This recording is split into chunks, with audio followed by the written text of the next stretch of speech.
역사적으로 44강과 45강 사이에는 상당히 그 중요한 사건이 있었습니다.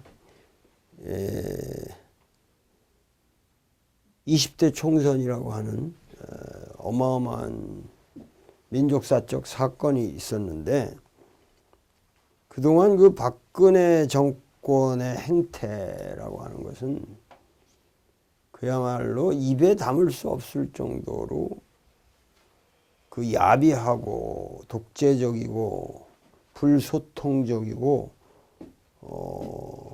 일본말로 와가마마 제멋대로 세상을 농단하는 그러한 정치를 행해 왔는데, 거기에 대해서 아무도 그 편하게 그걸 지적할 수가 없었죠. 그러니까 그것은 박근혜가 여성이라는 거 때문에 또 가지는 문제도 있었고, 또 박정희라는 그 역사적 인물, 그 사람을 어떻게 평가하든지 간에 그 나름대로 역사적 하중이 있는 그 인물의 딸이라는 사실도 작용했고, 그리고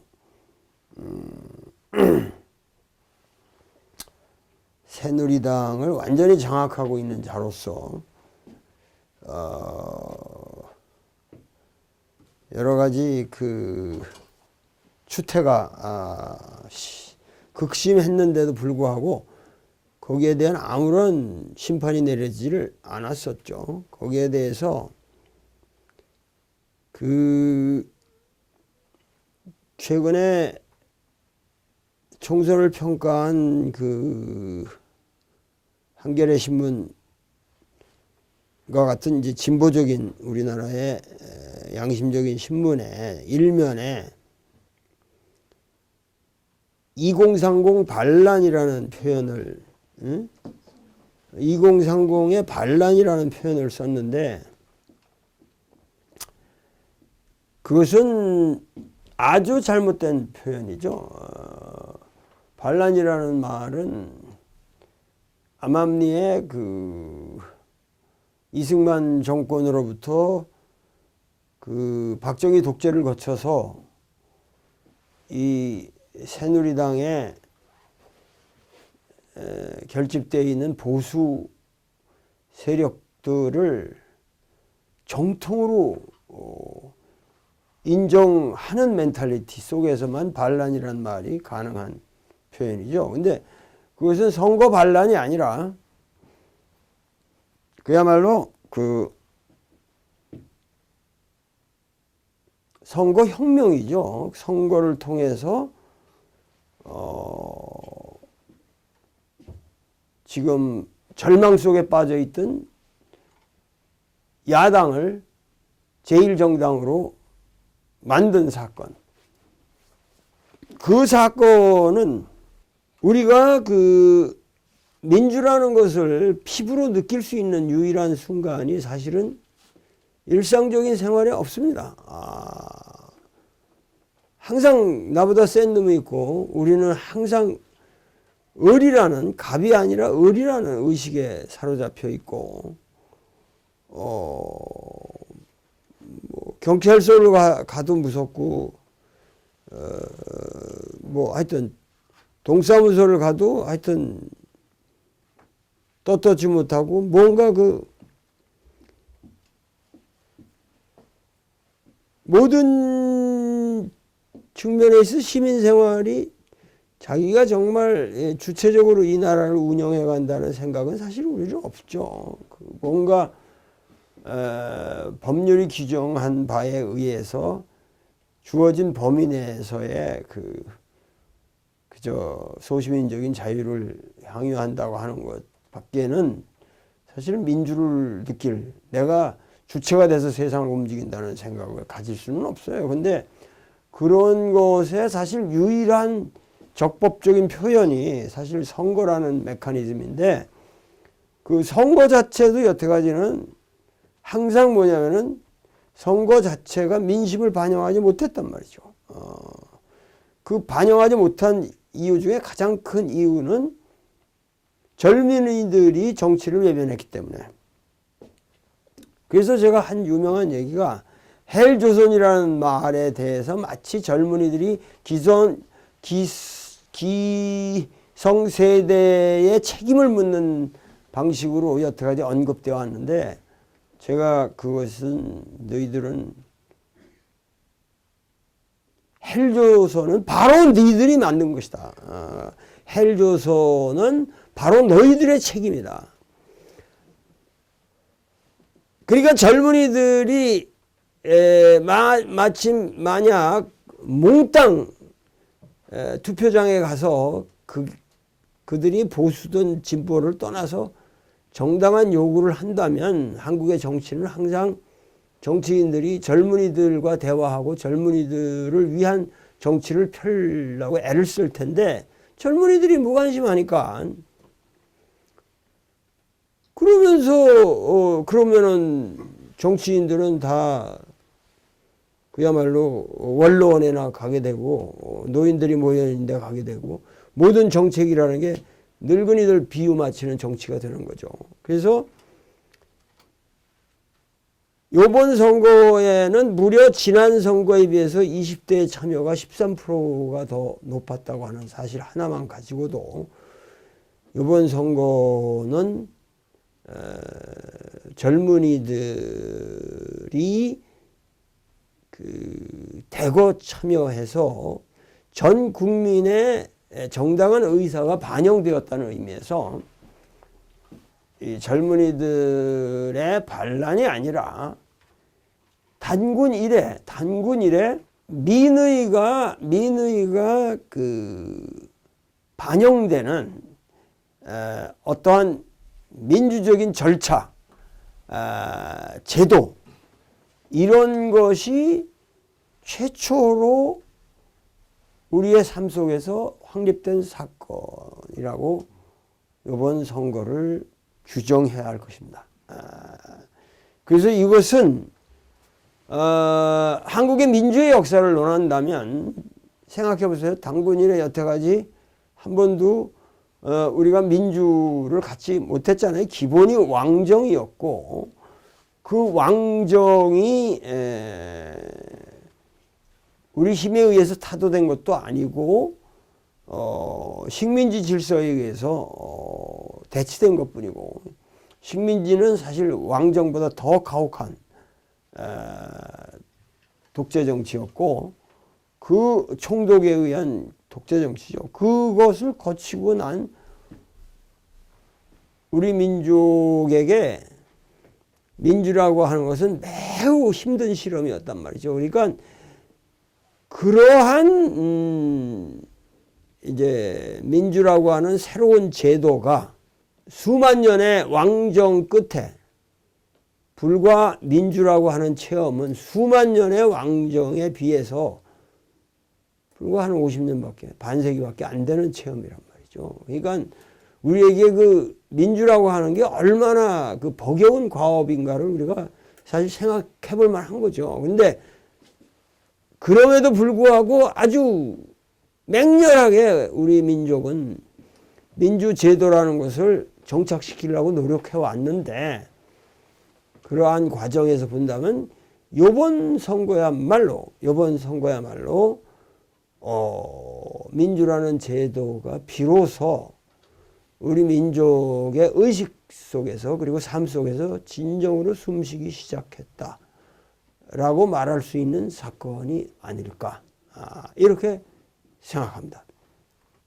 오늘 우리의 현실과 전혀 관련 없이 보이는지 모르겠지만, 오늘은 간결하게 스토아 철학에 뒤이어 네오플라토니즘이라고 하는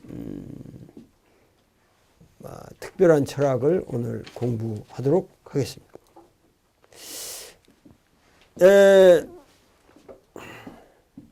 결국은 쉽게 얘기하면 헬레니즘이라고 하는 이 고전시대, 헬레닉 피리어드의 고전시대라고 하는 게 이 고전 시대라고 하는 게 소위 말해서 막 페리클레스 전성 시대를 우리가 가리킨다고 그랬죠. 굉장히 짧은 기간 동안에 거기 어떤 새로운 모델이 그 델로스 동맹의 맹주로서의 그 페르클레스가 집약시킨 그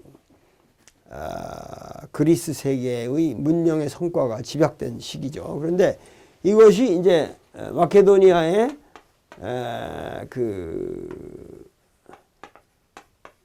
헬레니스틱 에이지로 넘어가게 된단 말이죠. 그래서 그 헬레니스틱 에이지에는 알렉산더라고 하는 이 아주 신화적 인물이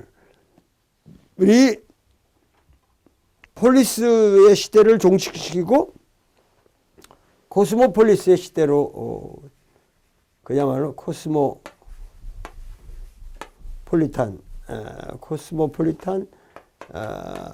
에이지로 가는 거죠. 이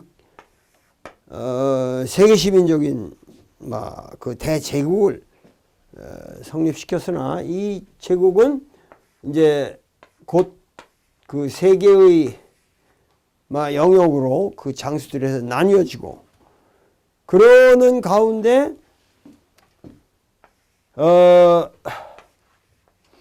로마가 등장하는 거죠. 로마가 등장하는데 로마라고 하는 거는 원래 이쪽 이쪽으로 본다면은 이쪽 그 그리스 세계하고는 떨어져 있는 거고 여기 이렇게 산맥이 가리고 있잖아요. 그렇기 때문에 사실은 이쪽 세계하고 이제 해상으로는 통해 있어도 이제 문명을 직접적으로 전달받지는 못했습니다. 그 고전 세계에 있어서.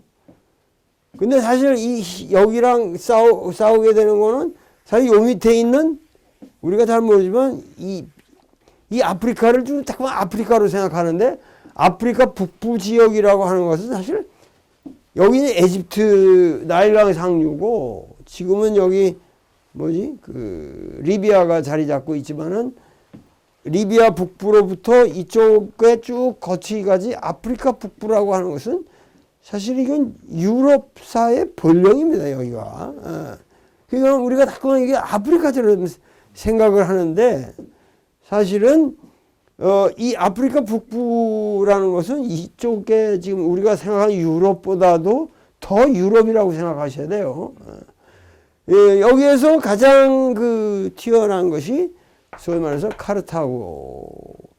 카르타고라고 하는 거죠. 그래서 결국 이 카르타고와 이 로마권은 서로 바로 이렇게 인접해 있기 때문에 서로 싸우는 거죠. 그래서 이 사이에 유명한 전쟁이 세 번 포에니 전쟁이라고 하는 2차가 하니발이든가 포에니 전쟁이라고 하는 이제 전쟁이 일어납니다. 그래서 그 유명한 이제 저기가 인류에서 왜 하니발이 알프스를 넘는 하여튼 이게 이쪽이 훨씬 더 막강한 세력이었는데 이 터무니없이 로마가 이 막강한 카르타고를 멸망시키게 되는 그 배경에는 이 로마가 역시 상당히 그 훌륭한 정치 체제를 확립했다는 거죠. 공화정이라고 하는 상당히 그리고 민주적인 제도 그리고 귀족 정치 그런 여러 가지 요소들이 막 배타 없이 융합된 상당히 초기에 건강한 형태의 제도를 확립하면서 포에니 전쟁으로 가게 된 겁니다. 그러니까 카르타고는 대상인에 의한 그 과도 정치였고 전제 정치였기 때문에 그리고 군대가 상당히 그 애국심이 결핍되어 있는 상당히 그 용병 비슷한 것들이었단 말이에요. 그러니까 로마에 질 수밖에 없었죠. 그 사실 지중해 전반을 놓고 보면은 이 로마가 그 지중해 전체를 이제 스페인까지 이렇게 놓고 보면은 이쪽 이것보다는 여기가 상당히 더 이렇게 중심축에 상당히 그 세계의 중심이 되기 훨씬 더 유리한 곳입니다. 이 북으로도 통하고 이쪽하고도 통하고 이쪽하고도 하기 때문에 사실은 로마의 위치가 그렇게 간단한 게 아니란 말이죠. 지형적으로. 그래서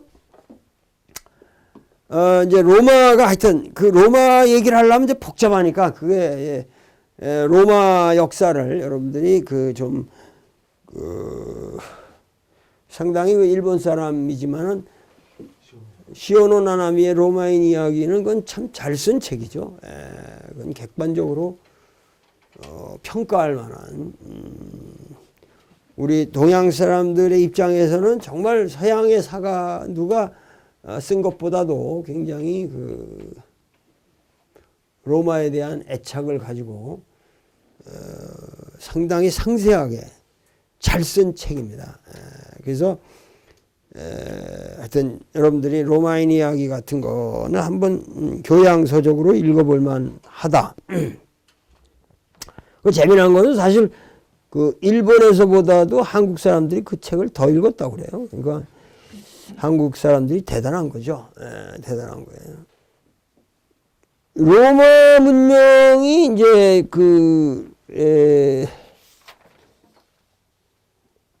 등장하게 되는 과정에서 몇 가지 얘기를 할 수가 있겠죠. 첫째는 러셀이 얘기하기를 첫째는 로마가 헬레니즘 사상에 미친 영향이 있을 것이다. 근데 이것은 상당히 미미하다. 로마가 헬레니즘 사상에 미친 영향이 있겠죠. 물론 서로 왔다 갔다 했으니까. 둘째는 그리스와 동방세계가 로마에 미친 영향이겠죠. 이건 상당히 막대한 거죠. 그 헬레니즘이 로마에 미친 영향, 그리고 동방세계라고 하는 것은 이쪽 오리엔트, 각 중동, 지금 우리가 말하는 중동 내지는 인도까지를 포함하는 지금 중동의 개념에서 가장 여기서 말할 쪽에 핵심적인 동방세계라고 하는 것은 결국 동방세계라고 하는 것은 이때는 기독교가 되는 거죠. 유대교, 기독교가 들어오게 됩니다. 로마 시대에는. 그리고 셋째는 팍스 로마나 로마가 굉장히 오랜 평화를 유지시켰다는 거죠. 그 로마의 그래도 아우구스티누스 이후에 아우구스투스 옥타비아누스인가? 네. 그 안토니우스를 패배시키고, 그러니까 그 클레오파트라의 애인이죠. 안토니우스를 패배시키고 이제 로마 시대를 여는 거죠. 그러니까 그 에집트를 포함하는. 그러니까 지금 로마 문명의 가장 중심 진원지가 그 클레오파트라와 안토니우스가 사랑을 하면서 딱 몰락하게 되면서 로마의 사실 사상적 중심지가 알렉산드리아가 되는 거죠. 이 알렉산드리아의 중요성. 거기에서 기독교와 로마 사상의 모든 융합이 이루어지고 굉장한 이제 이게 되는 거죠. 그러니까 그 팍스 로마나라고 하는 그 말이 결국은 그 로마의 그 평화 시대, 팍스 로마. 그것은 뭐냐면 우리는 천하 사상이 있지만 로마의 천하 사상이라고 얘기하면 되죠. 팍스 로마라는 게 보편주의, 뭐든지 전 세계가 하나의 시민이고 하나의 가치 속에서 하나의 국가 속에서 산다고 하는 환상이죠. 사실은. 그러나 그 실제로 로마라고 하는 것이 그 팍스 로마나라고 하는 이런 그 가치관을 만들었고 거기에 기독교가 편승을 했기 때문에 기독교가 그 아주 그 외람된 보편 종교가 된 겁니다. 이거는 이 특이한 거죠. 그 다음에 넷째로 중요한 것은 헬레니즘 문명을 로마가 그 이슬람 교도들에게 전하고 그것이 마치 서유럽에 전달되었다. 그러니까 로마 시대를 통해서 결국은 말기에 이제 이슬람 문명이 등장을 하면서 사실은 히람 문명, 로마는 쇠퇴해 가지만 그 히람 문명에 대한 주석을 아랍 학자들이 대거했기 때문에 히람 문명의 본질이 아랍 문명에 의해서 그 보존이 된 거죠. 그것을 르네상스 시기에 다시 서유럽에게 전해준 것이죠. 예를 들면 우리가 아는 알지브라, 대수, 알코올이죠. 알코올. 그 다음에 알케미, 연금술, 뭐 증류기, 알렘빅, 알카리성이라고 그러잖아요. 방위, 아지무스, 천정, 제니스, 뭐 하여튼 이런 단어들이 다 그게 아랍 말이라는 거죠. 이게 알카리니, 알케미니, 뭐 알코올이니 이게 다 아랍 말이에요. 그리고 우리가 지금 쓰고 있는 숫자, 아라비아 숫자죠. 이거는 결국은 그 이슬람 문명이 사실은 히람 문명을 근세 르네상스에 전했다고 하는 이 사실을 우리가 깨달아야 할 것입니다. 자, 이런 상황에서 결국은 로마의 사상이 있는 게 아니라 그 여러분들이 로마의 조각을 보면 알지만 부지런히 그냥 히랍을 카피한 거죠.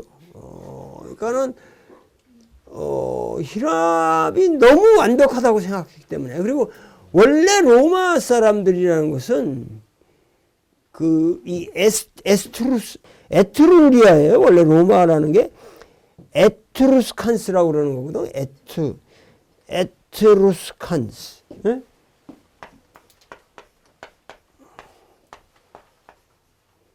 뭐 그 성균관대학교 앞에 뭐 이태리 식당 하나가 그 에트루시안가 뭐 그런 이름이 있었는데 그 전부 원래 로마 원주민들의 이름을 말한 거죠. 이 이놈들은 그 아주 촌놈들이에요. 그러니까 뭐랄까 투박하고 로마가 원래 그 로마 자체가 굉장히 투박하고 소박하고 굉장히 한국적이 우리가 말하는 굉장히 한국적인 그러니까 왜 한국 사람들이 로마 사람하고 굉장히 그 이태리 가면 제일 비슷하다고 그러잖아요. 그게 그 유럽 히람 문명이 오기 전에 로마 그것이 굉장히 그 일본 여자 누구라고? 시오노 나나미도 그런 거에 대한 굉장히 애착이 있는 여자거든요. 그러니까 마치 일본 사람들이 한국을 마음의 고향처럼 바라보듯이 그 여자는 거기 가서 기독교 이전의 로마 이전 히랍 이전의 로마 이 문명에 대한 굉장한 애착이 있는 여자죠. 이거는 아주 투박하고 문명이 없었단 말이에요. 시골 사람들의 우직하고 이런. 근데 히람 문명을 접하게 되니까 야 이거 대단하다. 그러니까는 히랍을 배우는 데만 뭐 아주 열심히 했기 때문에 로마는 그야말로 자체 사상이 거의 없습니다. 그러니까 히랍을 열심히 배우자.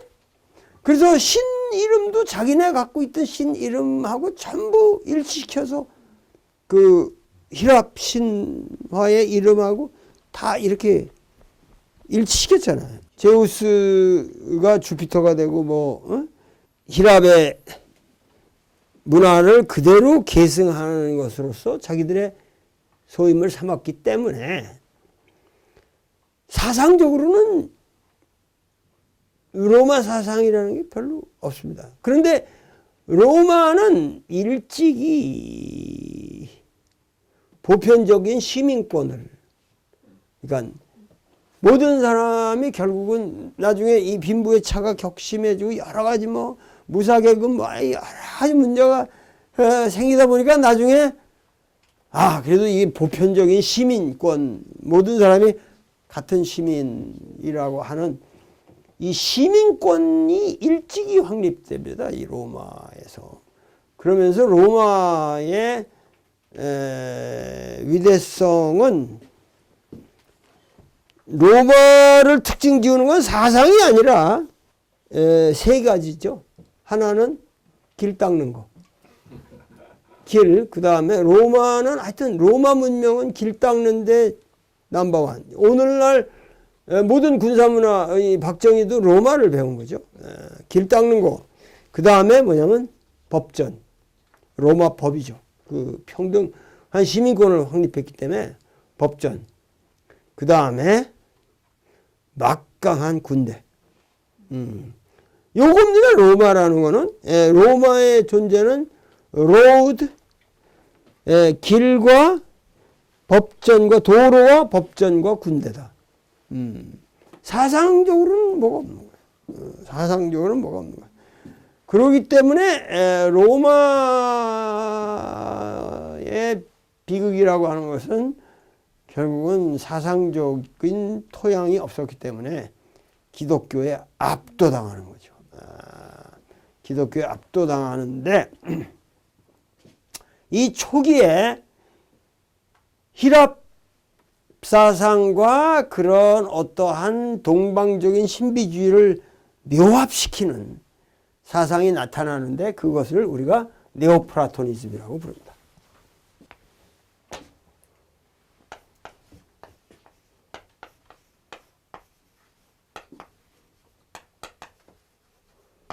네오플라토니즘이라고 부르는 거죠.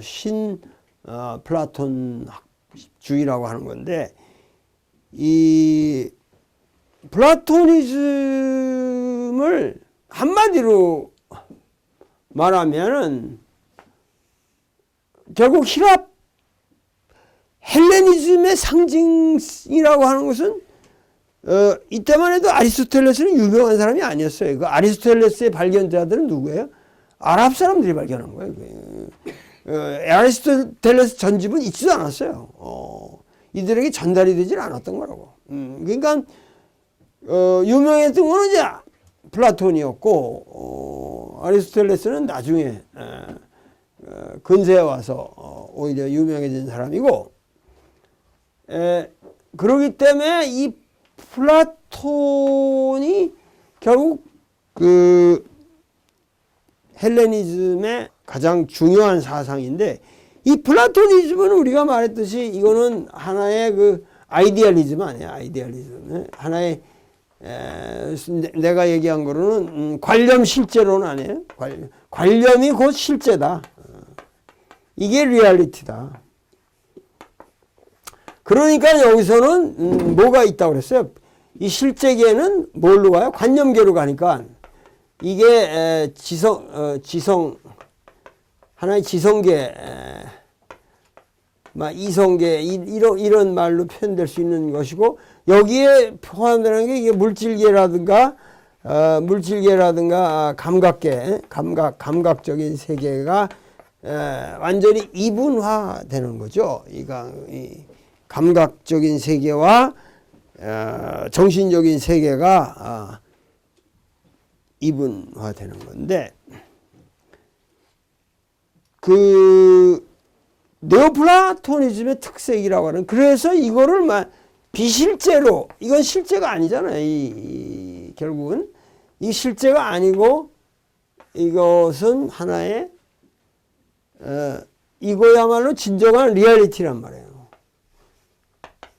그러니까 어디까지나 이건 신플라톤주의라고 그랬지만 핵은 뭐겠어요? 네오니까 역시 플라토니즘은 부정할 수가 없는 거죠. 플라토니즘이란 말이에요. 그러니까 무슨 얘기냐면은 이 네오플라토니즘을 한마디로 우리가 그 네오플라토니즘 같은 걸 우리가 역사에서 너무 그 의미를 파악을 못 하는데, 그 의미는 뭐냐면은 이 구도를 그대로 받아들이는 거예요. 그런 의미에서 플라토니즘인데, 이걸 없앤다는 거예요, 이게. 이게 실제 비실제가 아니라 이것도 실제 하는 것이다, 이런 얘기지. 그러니까는 이 세계의 이원성을 없애버리고 이거를 그 하나의 연속적인 관계로 보는 거지. 연속적인 것으로 보는 거야. 그러니까 결국 그렇게 되면 우리가 말하는 이 세계, 물질적인 세계를 기본적으로는 뭐야? 스피리추얼라이즈 하는 거예요. 정신화시키는 거예요. 왜? 실제로 여기기 때문에. 그렇게 본다면 이 사람들이 얘기하는 것에 가장 저기 하는 게 제일 꼭대기에 이트라는 게 있다고. 이거를 더 완이라고도 말하는 건데, 더 완이라, 이트라는 말은 뭐야? 거시기. 예, 거시기. 우리말에, 이건 철학적으로 말해 우리가 그 거시기. 이게 굉장히 거시기 말이야. 그 거시기. 이게 뭐예요? 말로 할 수 없고, 인간의 개념의 대상이 될 수가 없고, 말로 표현할 수 없고, 존재라고 말할 수 없는 존재. 응? 존재를 초월하는 거시기. 그러니까 이게 벌써 동방사상이 들어오는 거지. 응? 거시기야. 그 다음에 이게 뭐냐면 누스. 그 다음에가 우리말로 이게 스피리트라고 번역했네. 스피리트라고 번역했는데, 이게 정신이고 여기에 영혼을 밑에다가 영혼. 그러니까 이게 상당히 애매한 표현인데, 영혼이라는 것이 영혼, soul이죠. soul이라고 보는 거거든. 그러니까 이 정신과 영혼이 어떻게 다르냐, 이게 이제 그 애매한데, 이거는 아주 거의 신적인, 이거는 아주 절대적인 그 무엇으로 전제되어 있고, 절대적인 그 무엇으로 돼 있고, 이건 어떤 신적인 높은 단계. 그리고 우리가 이 영혼이라고 하는, 보통 인간들이 우리가 보통 일상적으로 영혼이라고 부르는 거. 그리고 이것에 적이 되는 게 뭐겠어요, 이게. 이 밑에가 육체라든가 물질적인 세계가 들어간단 말이에요, 이게. 에? 이렇게 된단 말이에요.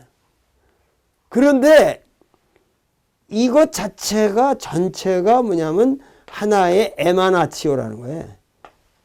에마나치오라고 그래요.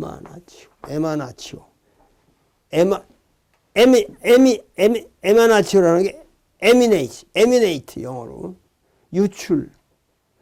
그러니까 유출된다는 거죠. 유출된다는 거예요, 이렇게.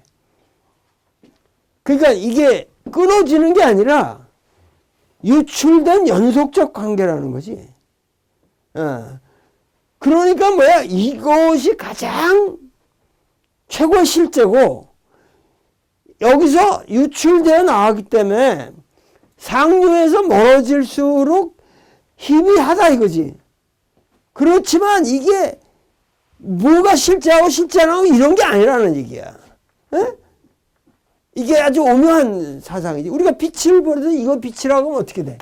여기 아직 이건 완전 빛 그 자체일 거고, 거기서 유출이 되면 여기 점점 희미해지고 어두워지겠죠. 그러니까 이게 제일 빛이 없는 놈이란 말이에요, 이게.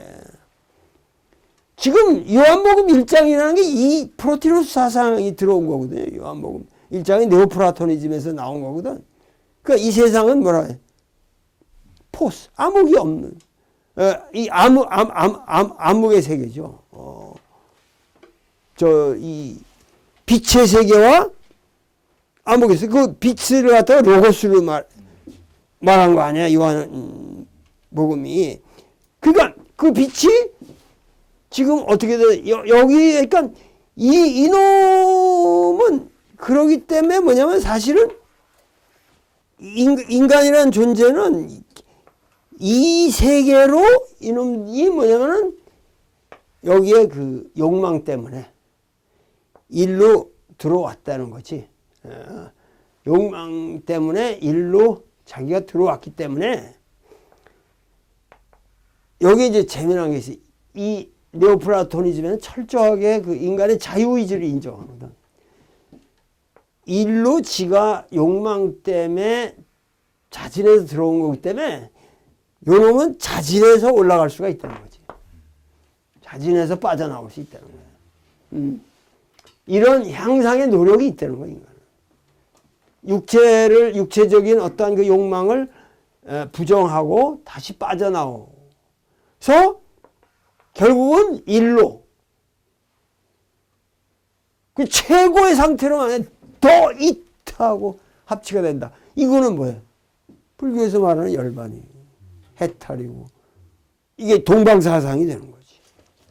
사실은 뭐냐면 마이스터 에카르트의 사상이 완전히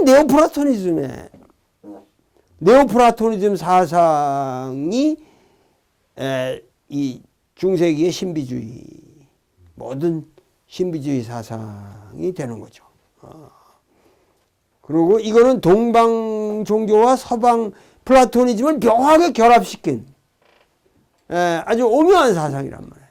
그리고 이것이 사실은 모든 기독교 신앙의 토대가 된 거예요. 요한복음 사상, 그러니까 요한복음은 철저하게 이원론적인 입장을 취했지만 결국 이원론의 배경에는 어떻게 됐어요?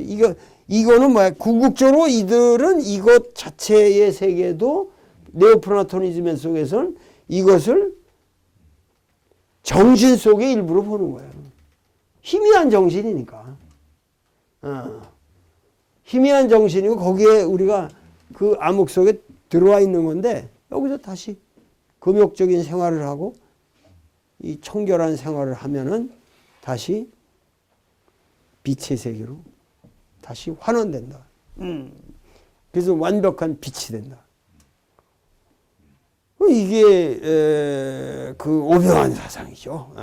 이런 네오플라토니즘이라는 것이 사실은 헬레니즘의 그 헬레니스틱 에이지의 모든 사상을 사실은 총 정리해서 묘합을 시킨 거죠. 그래서 아주 오묘한 사상이에요. 그러니까 이 핵심만 이해를 하면은 된다는 거지. 그러니까 우리 항상 영혼이라는 것은 이쪽을 생각하면서도 항상 여기에 중간자적인 존재라는 거지. 요거하고 누스하고 조금 급이 낮은 거야. 그래서. 그러나 요놈은 항상 양쪽을 생각하기 때문에 육체 속에 있지만 요놈은 또 여기로 올라가려고. 그리고 여기서 더 올라가는 극도의 성자는 거시기하고 하나가 된다. 거시기. 그건 불가사의의 세계. 뿌커스의 어느 도단의 세계가 되는 거죠. 그러니까 이런 것이 굉장히 플라토니즘이 동방화된 거죠. 플라토니즘이 동방화된 것이다. 이 상당히 중요한 철학이라는 것을 우리가 이해를 해야 된다는 거죠. 자, 이렇게 이해를 하자면은 네오플라토니즘이 얼마나 중요한 사상이었는가 하는 것이 바로 이 사상이 탄생된 곳은 알렉산드리아에서 탄생됐습니다. 그리고 소위 말해서 상당히 콘스탄티누스가 국교로서 받아들이기 전에 테오도시우스 황제와 콘스탄티누스 황제가 동로마 서로마를 로 분립되기 이전에 로마가 극도의 이제 군벌들 이 군대 내에 이 극심한 이 혼란에 의해서 굉장히 어려웠던 시기, 아주 사악한 시기를 산 사람이거든요. 이 사람이 그것도 마커스 오렐리우스가 죽고 나서 이제 기독교가 받아들여지기 전에 그 혼란에 기독교가 탄압받고 이러던 시기에 이 프로티누스는 그 혼란의 시기에 그 혼란을 대면한 것이 아니라 사실은 그 혼란을 초극하는 이러한 정신적인 세계를 구축한 것이죠. 이것이 기독교를 나중에 받아들이게 되는 모태가 되는 거예요. 네? 그러니까 AD 그러니까는 3세기인가? AD 3세기에 이런 철학이 나오면서 AD 3세기에 기독교 신학과 플라토니즘을 연결하는 이러한 중대한 사상이 있었다. 이것을 정확하게 우리가 이해하면은 상당히 서양 사상사를 이해하는 데 풍요로운 한 챕터를 우리가 알게 되는 것입니다. 오늘 강의는 이것으로서 끝내기로 하겠습니다. 감사합니다.